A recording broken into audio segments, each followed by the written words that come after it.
Erev Tov and good evening, everyone. We are in the Zera Shimshon on Parshas Toldot.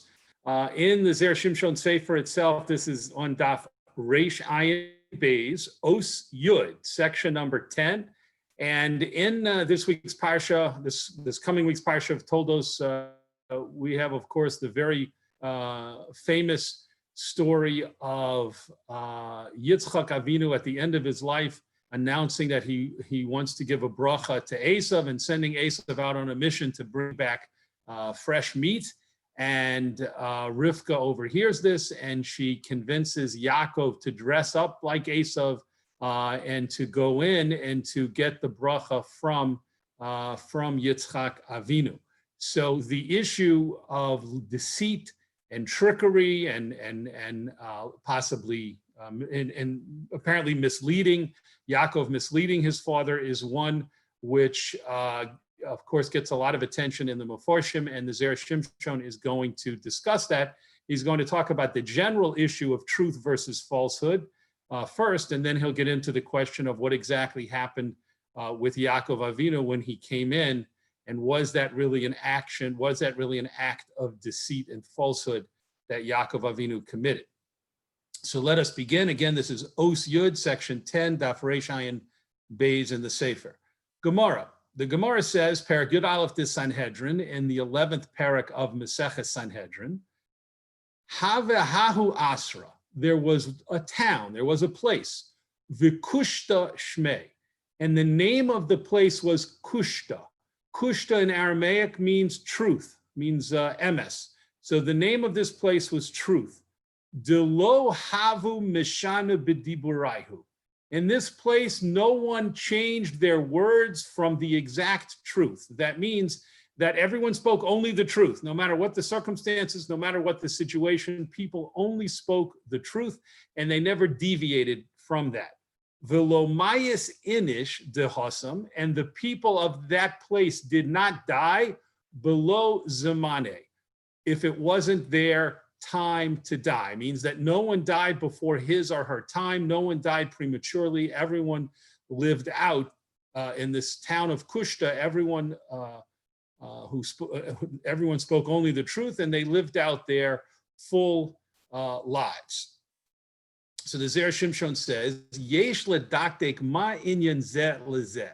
We need to analyze what is the connection between one thing and the other thing. Meaning, what is the connection between everyone's truth in this place and everyone living long lives? And of course, that also means, in the reverse, what is the connection between people who don't speak the truth and possibly not living out their full long lives? That's the issue that the Zera Shimshon starts with.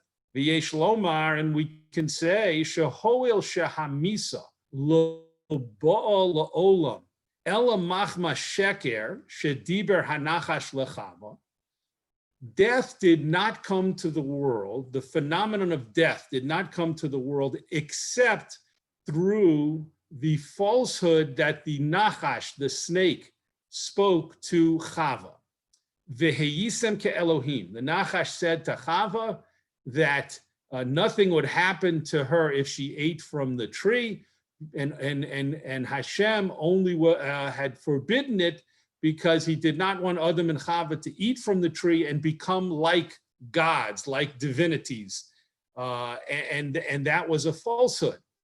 Al Kain, therefore, nigzar, it was decreed, shebechol makom shenimtza sheker, that in every place where you find falsehood, tehei hamisa karova lavo, you will find that death is quick to come to that place. So the Zera Shimshon says there's a connection between sheker and misa, between falsehood and death, and it all goes back to to Gan Eden and the story of Adam and Chava and the Nachash. The Nachash brought the downfall of and the ultimate exile of Adam and Chava from Gan Eden, and brought death into the world by, it all started with his lying and tricking Chava, and therefore there has been from that time onward a connection between sheker, saying things that aren't true, falsehood, deceit, with misa, with death. Umitamzeh, and for this reason we have a pasuk in Tehillim that says, Dover shikarim, one who speaks falsehood, lo yikon leneged einai, will not firmly stand before my eyes. Hashem says a person who speaks lies, a person who speaks falsehood, does not have a firm foothold in life, does not have a firm foothold in front of Hashem. They're on shaky ground. Shemi shedover shekarim, and the reason for this is that someone who speaks falsehood, tofes umnuso shel yetzer hara. This person is grabbing on and utilizing the craft of the yetzer hara. Sheker, falsehood, deceit, is the method, the methodology, and the craft of the yetzer hara. Dahainu hanachash, and this refers to the nachash shepita lachava, who seduced Chava b'sheker, with a falsehood. V'niskalel be'oror, and the nachash was cursed using the word oror. Oror means to be cursed. Dichsiv, as it says back in Bereshis, in the part of in the psukim that talk about after the chet, after the sin of eating from the eitz hadas, what punishments did Hashem give out? So the pasuk says, Arorata. Hashem says, you, Nachash, you are going to be cursed. You are Aror. Ve'ein Aror mistabek bebaruch. And something which is cursed cannot be connected to something which is blessed. So we see here, the Zera Shimshon has developed for us a connection between Sheker and Misa. And he says that connection between falsehood and death is based on the fact, or is reflected in the fact, that Hashem said to the Nachash, your punishment for speaking falsehood and deceiving Chava and bringing death into the world is Aror. You are going to be cursed. And something that's cursed cannot be connected, cannot coexist, or at least can't coexist for any length of time with Baruch, with something that is blessed. Hashem is the source of all bracha. Hashem is the source of Chaim, of life for human beings and for all creatures. And therefore, once Hashem says that something is cursed, and the Nachash was cursed for speaking falsehood, then those who speak falsehood, we can understand, don't have a sturdy and a strong and certainly not a lengthy connection to bracha from Hashem and to the blessing of life from Hashem. So the Zera Shimshon has already explained for us the Gemara that he opened with, the Gemara in Sanhedrin that he started with, that talked about the place Kushta, where people only spoke the truth and lived their full length of lives, and we understand that connection. And of course, conversely, we understand that if people speak falsehoods, they may not chas v'sholem be blessed with the blessing of long life. Zera Shimshon continues in the bottom of that column, last paragraph. V'zehu hatam, and this is the reason, Nami also, she'amru zichronim levracha b'Masechah Shabbos, that Chazal said in the Gemara in Masechah Shabbos, kushta koi, shikra lo koi. Something that is true stands, and something that is false does not stand. Now, that Gemara actually is referring not just to the concept of truth and the concept of falsehood. The Gemara is talking about the actual words, and the Gemara says that emes, the word aleph, mem, taf, again, which is equal to the word kushta in Aramaic. Kushta means truth in Aramaic, but the Gemara there is talking about the word emes, aleph, mem, taf. So the Gemara points out over there that each of those three letters has at least two points of support on the ground. The aleph comes down. If you look at the letter aleph, a print letter aleph, and then a print letter mem, and then a print letter tuf, you'll see the aleph has two legs on the ground. The mem actually has a base on the ground, and the tuf has two legs on the ground, so to speak. So each of those letters is firmly planted on the ground, and that's because emes koi, emes stands, emes lasts, emes has support and can stand on its own 2 feet, so to speak. However, the Gemara says the word sheker, shin, kuf, reish, yes, it's true. The way we look at a print shin, we see a base, But if you look at a shin, the way it's written in the Torah, it comes to a point. So too a kuf has the one point that connects to the ground, that's at the, so to speak, planted on the ground, and the resh has the one point that's planted on the ground. So the three letters of the word sheker are not firmly established. They don't have a firm base on the ground, and therefore shikra lokoi, falsehood, will not stand and will not last. Shahoil shahasheker bo mitzad haklola, and based on what the Zera Shimshon developed for us in the previous paragraph, since falsehood comes from tzad haklola, it comes from things that are cursed in this world, ein lo ha'amada v'kiyam, it has no long existence and no ability to stand in this world. V'lachein, and therefore, Kena'an siva lebanav al tedabru emes. This comes from a Gemara in Psachim, in which Kena'an is the Gemara says, taught his children that there were certain ways that they should act, certain traits that they should have that were very important for Kena'an to teach to his children. One of them was, al tedabru emes, don't speak the truth. It's bad to speak the truth. Learn how to lie, learn how to deceive, learn how to trick people, learn how to be a master of falsehood and deceit. This is one of the things that Canaan, according to the Gemara in Psachim, taught his children. Mipnei sheKenaan hu aror, because Canaan was himself cursed. K'dichsiv aror Canaan, as the pasuk says in Parshas Noach, that Canaan was cursed. This is referring to a pasuk that appears after the Mabul was over, after the flood ended, and the people, the Noach and his family, came out of the teva, and the Torah tells us that Noach planted a vineyard, and he wanted to become a grower of grapes, and he himself became intoxicated, and he was rolling around drunk in his tent, and his son Ham and Ham's son Canaan, that's Noach's grandson, came in and did unspeakable acts to Noach, as opposed to Noach's other two sons, Shem and Yafes, who came and walked in backwards to lay a blanket over him to cover him. So in that incident, the Torah says, Arur Canaan, because of Canaan's actions, he is cursed. V'lo rotza shebonav yidabku bebarach. And because Canaan knew he was cursed, he did not want his children to have anything to do with the power and the force in the world that's the enemy of cursed, of Aror, and that is Baruch, blessing. And the way to be blessed is to tell the truth. And he told his children, speak falsehood, speak lies. And that is why it is written about Canaan, the nation of Canaan now, not the person of Canaan that we've been talking about until now, but the nation, lo sechaya kol neshama. Do not allow any soul from this nation to live.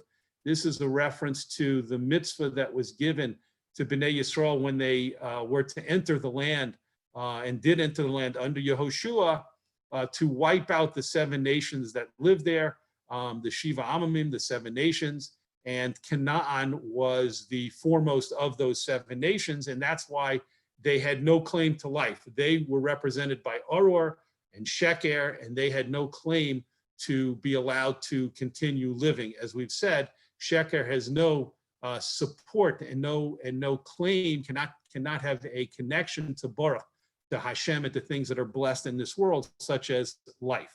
And so that's connected, the Zera Shimshon says, to the mitzvah to wipe out Canaan. Continuing with the next column. V'od amrinu b'perek Yud Aleph de Sanhedrin, and we also say, in the 11th parak, 11th chapter of Masechah Sanhedrin, called Hamachalif b'diburo ki'ilu oved avodah zara. Anyone who changes his words, that means someone who tells a falsehood, it is as if the person worshipped idols. Now that's an incredibly striking and powerful statement.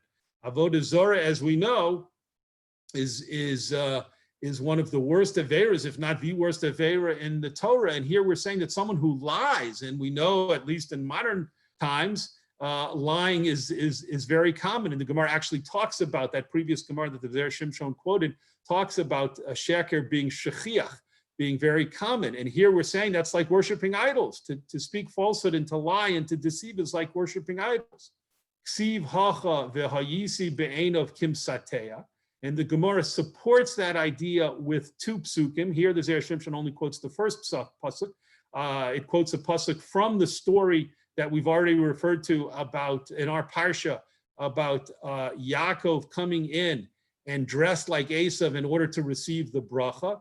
And Yaakov, when his mother Rivka is explaining the plan to him, says to her, "V'hayisi be'enav kimsateya." If I come in like this, dressed as Esav, and bring in the food to him, he's going to think that I'm a deceiver. He's going to think that I'm intentionally trying to trick him and deceive him. And then the Gemara there brings another pasuk from Yirmiyahu, which shows that this word kimsateya can also be used as a reference to avodah zarah. So the Gemara over there in Sanhedrin makes a connection between lying and worshiping idols. V'yesh ledaktek b'zeh, and we need to analyze on this Gemara, shahare Yaakov lo hichlif diburo. Yaakov did not really blatantly lie to his father. Rak lovash bigdei Esav. He only was being told by his mother to put on the clothes of Esav. V'heim devarim asuyim lahashir u'lahaskir. And things like clothing are things that can be borrowed and rented to other people. So the fact that Yaakov was putting on Esav's clothing, and it was and things like clothing, articles of clothing like this, could legitimately be borrowed from another person. Now, again, the Zera Shimshon's not saying that he went to Esav and asked him, "Can I borrow your clothing?" Esav was out in the field hunting, and of course that would have defeated the purpose for Yaakov to go to Esav and say, "I need to borrow your clothing so I can wear it to go in to visit our father." But what's being said here is he took the clothing and articles such as this clothing is the type of thing that could be lent to another person, could be rented to another person. Ve'eno nikra chiluf. And this is not considered deception. This is not considered similar to or equal to an actual lie, telling an actual lie. Wearing someone else's clothing, the Zera Shimshon is saying, is not considered an actual lie.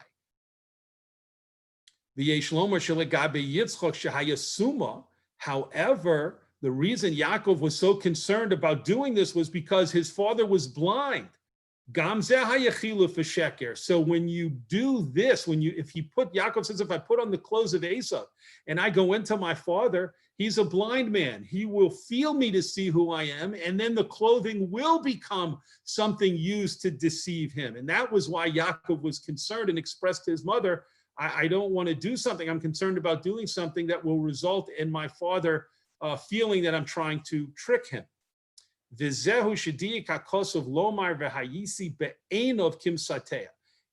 why the pasuk in the Torah is careful to say, particular to say, I will be in his eyes like a deceiver.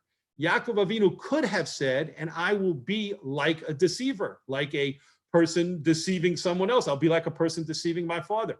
But he didn't say that. He said, V'hayisi be'enov kimsateh, and I will be in his eyes, specifically in Yitzchak's eyes, I will be like a deceiver, be'enov dafka, specifically in his eyes because he is blind. He has no sight. That's why I'll be considered a deceiver. That was Yaakov Avinu's concern. Ach kosher. But now we have a real strong question. If so, if Yaakov himself realized that because his father was blind, and if he put on the clothes of Esav, even if he didn't say words that were blatantly untrue, even if that were the case, still, since his father was blind, it would be like deception. How could Yaakov do this? Yaakov shehu amiti. Yaakov is the man of truth. K'dichsiv, as the pasuk says, Titein emes liYaakov. Give truth to Yaakov. Yaakov's midah was emes, truth. Yigrom ato liYitzchak. And now this man of truth, Yaakov Avinu, is going to cause Yitzchak she'iyeh sover sheker to draw a false conclusion. He's going to deceive his father into drawing a false conclusion about his identity. So the Zera Shimshon now, as we mentioned in the beginning, is coming around and connecting the discussion that we've had so far about emes and sheker and bringing it to the point of a question on Yaakov Avinu's actions in our Parsha. How could Yaakov Avinu do the actions that he did, which to his father specifically as a blind person can legitimately be viewed as tricking the father and deceiving the father? How could he do it specifically because he, Yaakov, is called the Ish Emes, the man of truth, Titain Emes LeYaakov. So how could he do this action? So the Zera Shimshon wants to answer that question. V'yesh lomar, and we can say, de garsinon beperek zayin de chulin. We learn in the 7th parak of Maseches Chulin, Amar Rava, Rava said, Miresh, from the beginning, Hava Amina, I thought, or I would have said, Simana Adif Mitvias Eina. An identifying mark is stronger than visual recognition. We'll talk about what that means in a moment. Hashta, but now, Amina, I say, Ditvias Eina, that visual recognition, Adifa, is stronger than an identifying mark. And let's pause here. The Gemara goes on, but let's pause here to explain what's being talked about, what Rava is saying. We understand the concept of a siman, of an identifying mark, of a distinguishing mark. One of the first places when children are young, the first time they learn Gemara many times is the 2nd parak in Bava Metzia, Elu Metzias, and the Gemara there talks about lost objects and returning, the mitzvah Hashavas Aveda of returning lost objects. And one of the very first concepts you come across is the idea of a siman, the idea of a distinguishing mark on an item which allows you to be able to return it and obligates you to return it. In some situations, if you find an object and it's in a public area and where people are passing by and there's no distinguishing mark, then it might be possible for the person who finds it in certain circumstances to keep the object because the owner has given up hope of ever getting it back and there's no way to return it, et cetera, et cetera. But if there is a siman, if there is a distinguishing mark on this object that's found, this lost object, this aveda, then the finder has an obligation, a mitzvah in the Torah mitzvah, to return that object. So we understand that's the concept of siman, of a distinguishing mark. The Gemara also talks about tviyas ayin, which means visual recognition. A person can sometimes look at an object and say, I recognize this object. For example, I know it's my particular object. Oh, well, is there a distinguishing mark? Is your name stamped in it? Is there a tear in a certain place? Is there a stain that you know that once it had or something like that?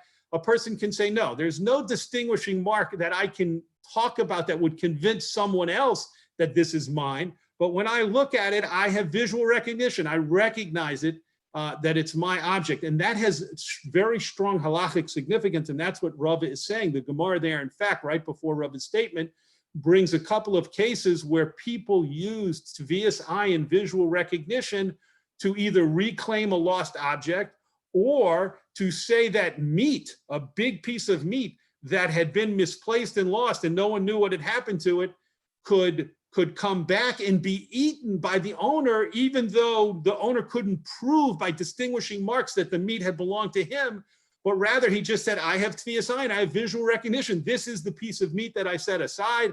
I left it, it got knocked off the table and I didn't see it and I didn't know where it was. Anything hypothetically someone could have switched it. The Gemara there says, no, as long as you have tviyas ayin and you recognize it, then you're able to say, yes, it's your original piece of meat, it's kosher meat, and you'll be able to eat it. Obviously, these are complicated areas of halacha, but that's what the Gemara is talking about. And Rava is making the statement over there that the Zera Shimshon is quoting as saying, I used to think that a distinguishing mark was the most important identifying feature, but now from these other cases and from studying the other cases, I see tviyas ayin adif, that actually visual recognition is stronger. And Rava continues, the ilo tema hachi. And if you don't say this, if you don't agree to this statement of mine about the strength of visual recognition, how is it that men are allowed to be intimate with their wives at night? At night, in those days when there was no electrical lighting, it's pitch black inside a person's home. If there are no lights burning, if there's no candle burning, and now we're talking about people going to sleep at night, so the lights are all out. So there's no way that a man can say, I have a visual, I can see something distinguishing about my wife that I know it's her. Well, if he doesn't know it's her, how can he be with her? And Rava continues, and so to a blind man, we talk about people at night. What about a blind man who can't see at all, even if there was light in the room? Rava says, how can a blind man ever be permitted to be intimate with his wife? Ella b'tvias eina dekala, but it must be that there is recognition, not visual recognition, but auditory recognition of the wife's voice. When a man comes into the room and he speaks with his wife, he can say, I recognize my wife's voice. I would not confuse my wife's voice with anyone else. A blind man can say, yes, I have tvias ayin dekala. I have recognition, but not visual recognition. I recognize my wife's voice. And therefore, Rava says that this concept of recognition, whether it's visual recognition or whether it's auditory recognition, is strong enough to permit men to be intimate with their wives in situations when they can't see them. Ad kan Lashono, until here is a quote from the Gemara. V'zehu, and this is what Yaakov means when he says, V'hayisi be'enov kimsateya, and I might appear in my father's eyes like someone trying to trick him, like a deceiver. Klomar, this means to say, the Zera Shimshon here is going to give us a new interpretation, a new perush as to what Yaakov Avinu meant when he said those words. Shema Yitzchak lo tihiyeh lo bedato hasvara amitis shel hadin. Yaakov was saying, perhaps my father Yitzchak doesn't have, or possibly doesn't recall, the correct logic, the correct reasoning of the law regarding this question of recognition. The efsher desvirale de simona adif mitvias eina. Perhaps he is thinking, my father is not sure, and he's thinking to himself, a simon is stronger than recognition, which would mean that when he feels Yaakov and he feels the clothing of his son Esav, and he feels the fur on the hands, which feel like Esav's hairy arms and hands, then he says, this is my distinguishing mark. This is my simon. This is my distinguishing mark, that this must be Esav. The efsher nami lehefech. But Yaakov says, perhaps Yitzchak will say, the opposite might be true. Maybe it's not as important as to what I feel and what I touch, and these are distinguishing marks, but rather it's the auditory recognition of the voice that he hears. When he hears Yaakov speak, and we know, of course, as the Zera Shimshon is going to bring down the famous words, Hakol Kol Yaakov, this is the voice of Yaakov. So Yaakov says, why might my father have an issue? Because he might not recall the din, which is that tvias ayin, the kala, the recognition of the kol, of the voice, is what's most important. And he might think it's the simon, the distinguishing mark of what he can feel, that's most important. And so when he feels the clothing and the fur, he'll say, oh, my son is trying to deceive me. And he won't realize that it's the voice he needs to pay attention to, which is adif, which is stronger. And that way he would know that it's Yaakov Avinu. He should put aside what he's feeling and he should listen to the voice, and he'll know that it's his son Yaakov. Nimtza sheYaakov lo goram shum sheker. According to this, Yaakov did not cause an actual deception and falsehood to his father. Rak hasofek hayabidato shel Yitzchak. The real doubt took place in the mind of Yitzchak. Im hayatoya badin. If his son was deceiving him in terms of the law, technically speaking, was this considered deceit? V'ayin lekamen b'samach, and see further nearby as he describes this further. So just to pause here, but we're going to see more about this in a moment. According to the Zera Shimshon's novel interpretation, which he's offering us now, it's not that Yaakov Avinu, when he said "V'hayisi be'enov kimsateya," I'll be like a deceiver. He was just generally speaking about, oh, I'll be tricking my father, so I'll be like a deceiver. No, he was speaking in a very technical sense, and he was saying that based on the Gemara in Maseches Chulin that we just brought in, that recognition, whether it's visual or auditory, is stronger than identifying marks. And perhaps Yitzchak will not, again, fully recall the details of the law in this case. And so he'll be thinking to himself, he might think to himself, when I come in and he feels the fur and he hears my voice, oh, this is Yaakov, but he's trying to trick me because of the fur, and the feeling of the fur, the siman, the distinguishing mark of the hair and the clothing, that's more important than the voice. And so that's what I have to pay attention to. That was Yaakov Avinu's concern. Let's continue. V'od yesh lomar, and there is more that we can say. Shachas v'sholom lo asa Yaakov ba'atzmo sheker. God forbid that we should think that Yaakov himself committed an actual act of falsehood, of deceit. She'im hayirotze Yaakov laso sheker, because if Yaakov would have wanted to actually completely deceive his father, haya mishane kolo, he would have changed his voice, v'diburo, and his words, dome l'shel Esav, to make them similar to Esav. In order that his father wouldn't recognize him at all.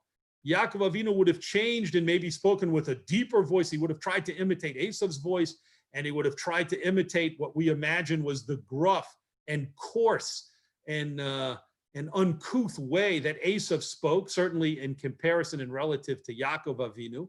Yaakov should have done that. Aval zeh lo asa, but he did not do that. Dichsiv, as the pasuk says, Hakol kol Yaakov dafka. The voice Yitzchak Avinu said, the voice that I am hearing is specifically the voice of Yaakov, of my son Yaakov. So Yitzchak understood that he had voice recognition, and he understood this was the voice of Yaakov, and he understood these were the words and the way that Yaakov Avinu spoke. And Yaakov was not trying to imitate Esav in terms of the sound. In terms of the words and the sound. And this is what Yitzchak himself was wondering about. This is what Yitzchak himself was trying to figure out. If this is my son Yaakov, which the voice tells me it is, and he changed his clothes kedei lekabel habrachos, in order to receive the brachos, hayilo l'shanos, he should have changed as kolo, his voice. V'lachein lo hikiru v'yivarchehu. And therefore, since Yaakov was in doubt as to the identity of the person standing before him, he was wondering, the voice and the words that I'm hearing tell me this is Yaakov. But the touch of the clothing and the hair tells me this is Esav. And if it's Yaakov and he's trying to trick me, why isn't he changing his voice and the words that he's using to really be like Esav? And in the end, Yitzchak gives Yaakov the bracha. V'zehu shetirgam nami onkelos, and this is what onkelos means when he translates this the words in this pasuk. Bo achicha b'mirma. When Esav comes in after Yaakov, right after Yaakov leaves, when Esav comes in, Yitzchak says to Esav, Bo achicha b'mirma. Your brother came b'mirma, which we usually translate as in deceit, in deception, with deception. But Onkelos translates that word b'mirma b'chuchmata, with chachma, with wisdom. Your brother came with a strategy, with wisdom, with a well thought out plan. Shelo hayasazos mirma v'sheker chas v'sholom. What Onkelos is saying is, don't translate the word mirma. This wasn't an action of deceit and an action of falsehood. Yitzchak himself realized that what Yaakov did was a chachma, a wisely thought out and well-developed plan in order to have the appropriate result of him receiving the bracha, as opposed to Esav receiving the bracha. Last paragraph. V'hatam shemachlif diburo hu ki'ilu oved avodah zara. the Zera Shimshon wants to now go back to that Gemara that he quoted that says that when a person lies, it's as if they're worshiping Avodah Zarah. He says, what's the underlying reason for that? Mishum de be'umos ksiv. In Tehillim, there's a pasuk that says about the nations of the world, the non-Jewish world, asher pihem diber shav. Their mouths speak falsehood. That's what the pasuk says about non-Jew, the non-Jewish world. Ubi Yisrael ksiv, and regarding the Jewish people, a pasuk in Sefanya says, she'eris Yisrael lo ya'asu avla. The remnants of the Jewish people will not do inappropriate acts, will not commit sins, v'lo yidabru chazav, and they will not speak falsehood. So the Zera Shimshon says we have two psukim, one in Tehillim, one in Sefanya. The one pasuk in Tehillim tells us that the non-Jewish world can be characterized as a world of falsehood. However, the Jewish world, according to the pasuk in Sefanya, is a world of truth where lo yidabru chazav, the people do not speak lies and falsehood. V'chol mi shemachlif diburo, and therefore someone who does lie, nira she'eno Yisrael, looks like he's not part of the Jewish people based on the two psukim we looked at. Uki'ilu hu me'osam she'ovdim avodah zarah. So it appears that he's from the other guys. He's from the people who speak falsehoods, which is the nations of the world where you find avodah zarah. Dichsiv bam, as the pasuk in Tehillim said about that world, the non-Jewish world, asher pihem, their mouths speak falsehood. The Ode, and another support for this idea is the Beperak Dalid de Mitzia, in the fourth parak of Baba Mitzia. Amrinon, we say, Lo sonu ish es amito. The Gemara brings down a pasuk which says, do not mistreat, a man should not mistreat, a person should not mistreat es amiso. His colleague, his friend, the Gemara wants to try and figure out who exactly is es amiso. What does that refer to? So the Gemara says, what does that word amiso refer to? Im she'itcha b'Torah u'b'mitzvos, to one who is with you, an observer of Torah and mitzvos, al tanehu. That pasuk is saying, don't mistreat that person. V'zeh shemachlu diburo liYisrael. And this Jewish man who lies to other Jewish people, have ki'ilu hu below Torah, u below mitzvos. He is imitating the non-Jewish world.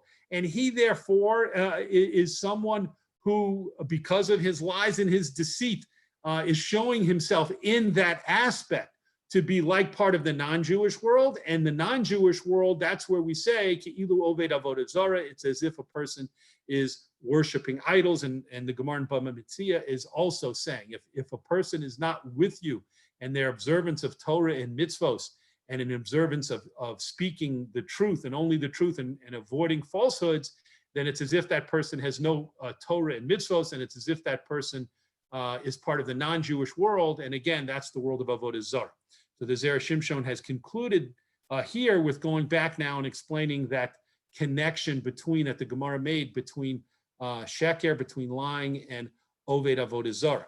But to pause for a moment and to recap, the Zera Shimshon had two themes here. One theme was a general discussion of emes and sheker, of truth and falsehood, and how emes, truth, is connected to chayim, to life, to baruch, to blessing, and to a strong, solid connection with Hashem. And the opposite, sheker, falsehood, is connected to oror and klala. It's connected to being cursed and to not having any ability to stand and exist on its own in this world. And it represents a lack of a connection to Hashem, which is represented by the Gemara saying it's as if a person is oved avodah zarah, a person who speaks falsely. It's as if they're worshiping idols. That shows us that they lack a connection. Clearly, a person like that lacks a connection, the appropriate connection to Hashem. May we all be zochet to learn and take chizuk from this piece, to strive to always speak the truth, to speak emes, to cling to emes, and therefore, by doing so, to be blessed and to have a stronger connection with Hashem. Yasher koach to everyone who participated, and we look forward, God willing, with Hashem's help, to learning Zera Shimshon again next week.